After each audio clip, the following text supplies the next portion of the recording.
ফেনীতে ভয়াবহ বন্যার প্রধান কারণ মুহুরী নদীর বেড়িবাঁধ কেটে বাংলাদেশের অংশে পানি প্রবেশ করানো। আর সেই কাজ করেছে ভারতের সীমান্তরক্ষী বাহিনী এবং স্থানীয় কিছু লোক। এমন তথ্য উঠে এসেছে প্রত্যক্ষদর্শী ও স্থানীয়দের বর্ণনায়। ঘটনাস্থল পরিদর্শন করে একই কথা জানিয়েছে বাংলাদেশ পরিবেশবাদী সংগঠন বাপা। ঘটনাকে প্রতিবেশী রাষ্ট্রের অমানবিক আচরণ বলে মনে করা হচ্ছে। ফেনীর পরশুরামের কালিকাপুর গ্রামের সীমান্তবর্তী এলাকা। শাখা নদীর মতো দেখতে হলেও মূলত এটি তৈরি হয়েছে মূল নদী থেকে বন্যার পানি প্রবাহেই। গত 18ই আগস্ট রাতে মুহুরী নদীর বেড়িবাঁধে বাংলাদেশের সাথের অংশ কেটে দেওয়ার অভিযোগ উঠেছে ভারতীয় সীমান্তরক্ষী বাহিনী ও দেশটির স্থানীয় কিছু লোকজনের বিরুদ্ধে, যার ফলে পানি ঢুকে ভয়াবহ বন্যায় ডুবেছে ফেনী ও তার আশপাশের এলাকা।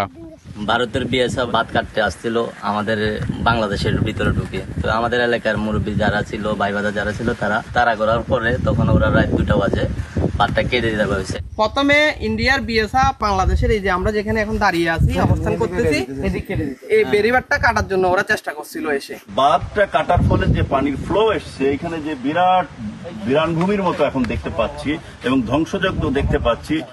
এনজিওর কিস্তি প্রথমবার বিকাশ পেমেন্ট করলেই 20 টাকা ইনস্ট্যান্ট ক্যাশব্যাক। বন্যা পরিস্থিতিতে সম্প্রতি দুর্গতদের সহায়তা এবং ঘটনা পর্যবেক্ষণে যায় বাংলাদেশ পরিবেশ আন্দোলন বাপার একটি প্রতিনিধি দল। স্থানীয় লোকদের সুস্পষ্ট ভাষ্য, ইন্ডিয়ান বর্ডার গার্ড এবং ইন্ডিয়ান স্থানীয় লোকজন রাতের আধারে এসে এই বাঁধটি কেটে দিয়েছে এবং কাটার আগে দিয়ে বর্ডার গার্ডরা 5 রাউন্ড গুলি করেছে।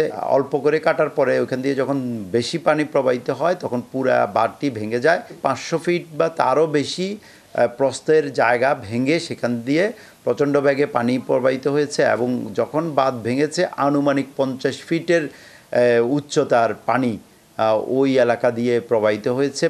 বাপা বলছে প্রতিবেশী দেশের এমন আচরণ অমানবিক। আন্তর্জাতিক নদী আইন, আন্তর্জাতিক নর্মস এগুলো তো আছেই। প্রতিবেশী রাষ্ট্রের প্রতি এটি একটি অমানবিক আচরণ।